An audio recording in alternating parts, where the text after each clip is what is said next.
bismillaahi raxmaani raxiim kulantigu cana wanaagsan daawadayaal halkan waa warbaahinta xogta dalka qodobada aad ku daawan doontaan warka xogta dalkana waxaa ugu waaweyn dowladda dalka Kenya oo cadawtooyo xoogan u muujisay dhigeeda Soomaaliya kadib markii xanibaad ay ku soo rogtay xildhibaanada iyo golaha wasiirada Soomaaliya taliska booliska Soomaaliyeed oo shaaciyay inay gacanta ku soo dhigeen rag weeraray saldhigyo ku yaala magaalada Muqdisho رئيسل وزراء حكومة فدرالك Soomaaliya oo magaalada Muqdisho ku qaabilay kulan kula qaatay oo qaabilsanaha arrimaha dibadda iyo siyaasadda midowga Yurub wasaaradda waxbarashada xukuumadda federaalka Soomaaliya oo soo saartay jadwalka imtixaanka ay qaadayso wasaaraddaasi xilli imtixaanku maalmaha la galayo ay qayb ka noqdeen maalmaha Khamiista iyo Jimcada shirkadda Google oo qorshe cusub oo dhanka internetka u soo bandhigtay dhigeeda dowladda federaalka Soomaaliya dowladda Oman oo deeq raashin ah gaarsiisay kumanaan qoys oo danyaraha ku dhaqan deegaanada Jubaland akhbaaraadka dibadda warka xogta dalka aad ku daawan doontaan waxaa kamid ah dowladda dalka Iran oo shaacisay inay iska difaacayso quwad walba oo ka soo wajahda caalamka iyo xuutiyiinta dalka Yemen oo beeniyay inay weerareen magaalada barakeysan ee Makka ee boqortooyada Sacuudiga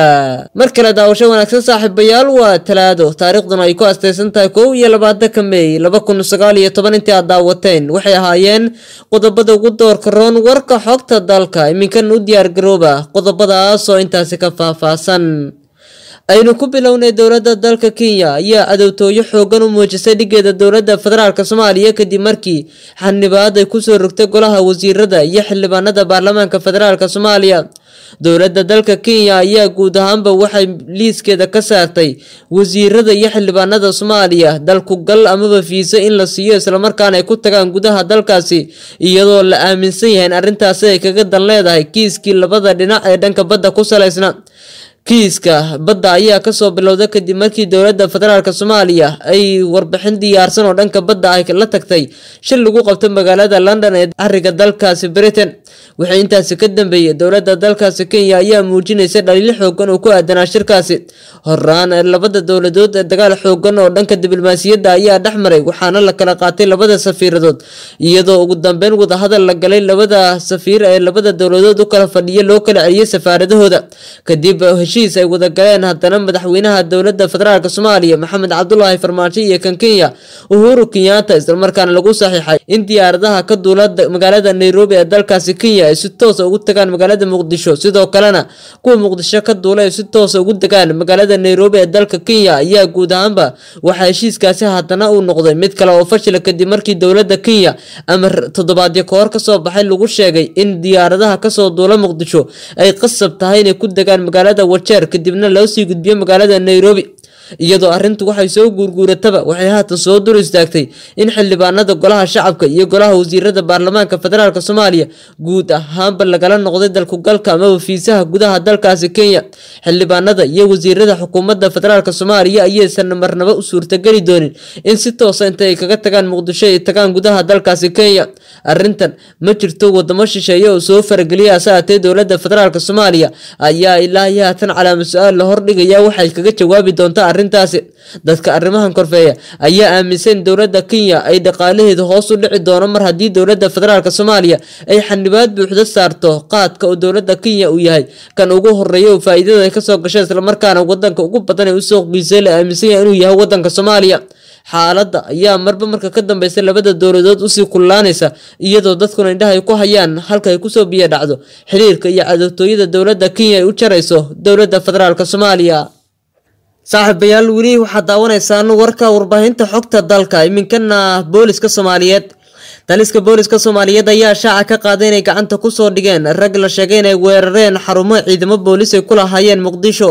taliska booliska Soomaaliyeed ayaa shaaca ka qaaday in ciidamada amniga dowladda federaalka Soomaaliya ay gacanta ku soo dhigeen rag babaanooyin ku weeraray saldhigyo ciidamo ka tirsan booliska Soomaaliya ay ku leeyihiin degmooyinka Hodan iyo Holwadaag ee gobolka Banaadir taliye ku-xigeenka ciidanka booliska Soomaaliyeed Zakiya Xuseen Axmed ayaa sheegtay in la qabtay nin bam ku weeraray saldhig ciidan oo ku yaala xaafadda Taleex ee degmada Hodan iyo sidoo kale nin kale oo bam ku weeraray saldhig ciidamadu ku leeyihiin suuqa weyn ee Bakaaraha ee Muqdisho ciidamada amniga ayaa gacanta ku soo dhigay nin bam ku soo tuuray waaxda Taleex ee degmada Hodan sidoo kale waxay ku guuleysteen inay soo qabtaan nin kale oo isla habeenkii xalay bam ku tuuray suuqa Bakaaraha ee degmada Holwadaag ayay tiriyadu hadlaysay taliye ku-xigeenka ciidanka booliska Soomaaliyeed Zakiya Xuseen Axmed labadii maalmood ee lasoo dhaafay ayaa taliska booliska Soomaaliyeed wuxuu mar walba shaacinayay in gacanta lagu soo dhigay dad dilal iyo weerar ka geysanaya degmooyinka ka tirsan gobolka Banaadir xilli afartii maalmood ee ugu dambeeyay caasimadu ay martigelinaysay falal lid ku amniga xilli booliskuna uu sheegay in howlihiisu aad u adag yihiin isla markaana ay jiraan dad fara badan oo loo soo qabqabtay weeraradaasi.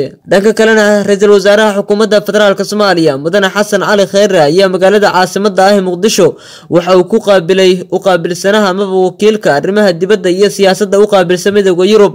magaalada Muqdisho caasimada Soomaaliya waxaa soo gaaray wafdi hogaaminayso wakiilka sare ee arrimaha dibadda iyo siyaasadda amniga midowga Yurub Marwa Federica Mogherini haweeneyda la yiraahdo. wafdiga waxaa garoonka Muqdisho ku soo dhaweeyay wasiirka wasaaradda arrimaha dibadda Soomaaliya Axmed Ciise Cawad iyo xubno ka socday xukuumadda federaalka Soomaaliya iyadoo intaas kadibna loo soo galbiyay dhinaca madaxtooyada Villa Soomaaliya. wafdiga ayaa waxaa kulan Muqdisho ay kula qaateen ra'iisul wasaaraha xukuumadda federaalka Soomaaliya Xasan Cali Khayre iyagoo kulankooda uga wada hadlay arrimo dhowr ah oo ku saabsan xaaladda dalka Soomaaliya. waxaana kulan miro dhal ah la qaatay wakiilka sare ee arrimaha dibadda iyo siyaasadda amniga midowga Yurub Marwa Federica Mogherini waxaana ka wada hadalnay horumarka aan sameynay howlaha dib u heshiisiinta hay'adaha dawladda iyo kaalinta midowga Yurub ee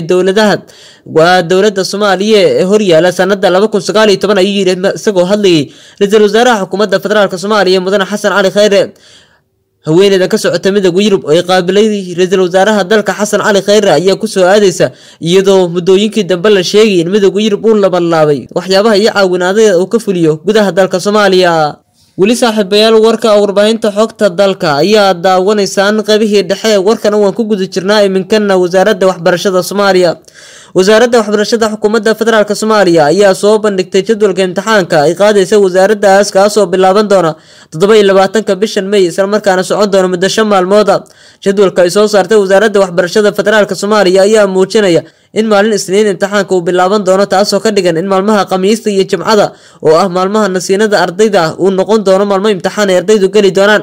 ardayda sanadan ee dhameynaya iskuulaadka oo noqday dhari labada dhinac ka gubanaya kadib markii ardayda guud ahaanba aysan u suurto gali karin isla markaana ay culays adag ku noqoto in imtixaan ay 2 jeer galaan. sidoo kale dhanka kale ay ka haysataa ka ah in aysan qaadan doonin shahaado haddii aysan imtixaan galin ayaa u fariisan doona 27 bishan.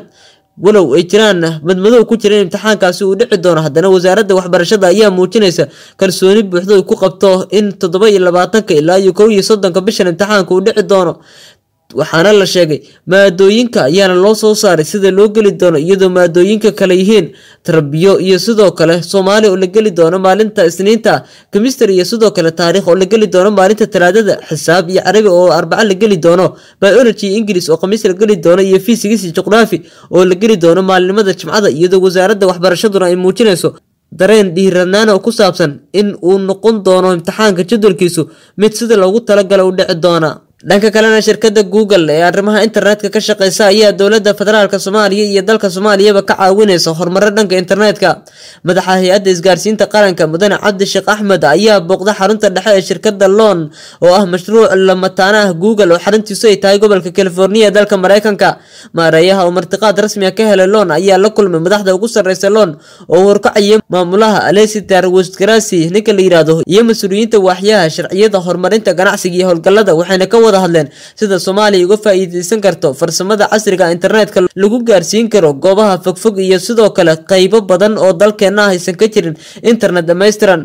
ninkan maareeyaha u ah xukuumadda federaalka Soomaaliya isla markaana dawladda Soomaaliya matalaya ayaa sheegay in mashruucan uu si weyn u matali doono isla markaana uu caawin doono dalka Soomaaliya. waxa uu sheegay in Google ay diyaar u tahay in goobaha fogfog ay Soomaalida ay degaan dhanka miyiga la gaarsiiyo internet free xilli Soomaaliya internetka uu qayb ka yahay wadamada sida weyn ugu adag yahay laga isticmaalo. mashruuca Loan ayaa soo socday 5 sano ee la soo dhaafay waxaana haatan ka hirgalay wadamo fara badan oo dunida ay qayb ka yihiin Kenya, Sri Lanka iyo wadamo kale.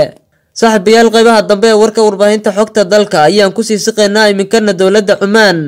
Cumaan ayaa deeq raashin ah waxay gaarsiisay kumanaan qoys oo ku dhaqnaa magaalada Kismaayo iyo deegaano kale oo ka tirsan Jubbaland.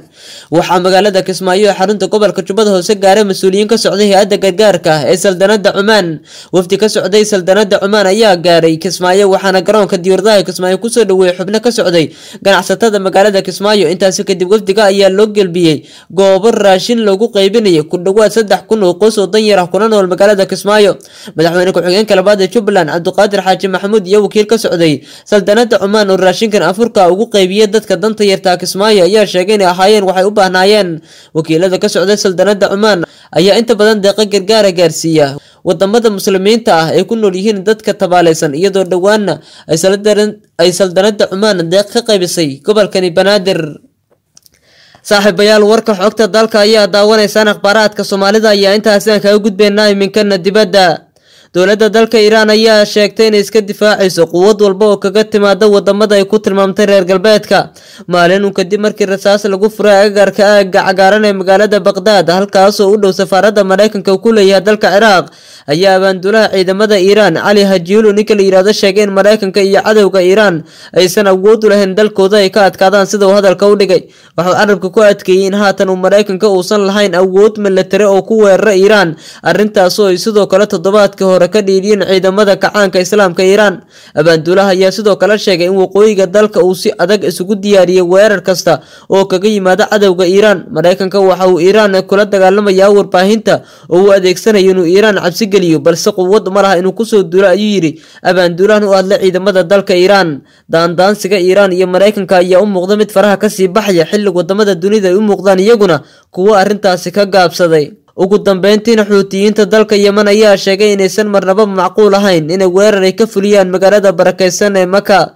kooxda Xuutiyiinta dalka Yemen ayaa beenisay war maanta la baahiyay kaas oo warbaahinta Sacuudiga lagu sheegay in gantaal ay ku soo tuureen magaalada barakeysan ee Maka. maamulka Sacuudiga waxa uu isaga adeegsanaya eedeymaha isu dayaya inuu taageero u raadiyo gardarrada foosha xun ee ka dhanka ah shacabkeena Yemen. waxaa sidaas yiri afhayeen u hadlay militariga Xuutiyiinta Yahya Zoriya oo qoraal soo dhigay bartiisa Facebook.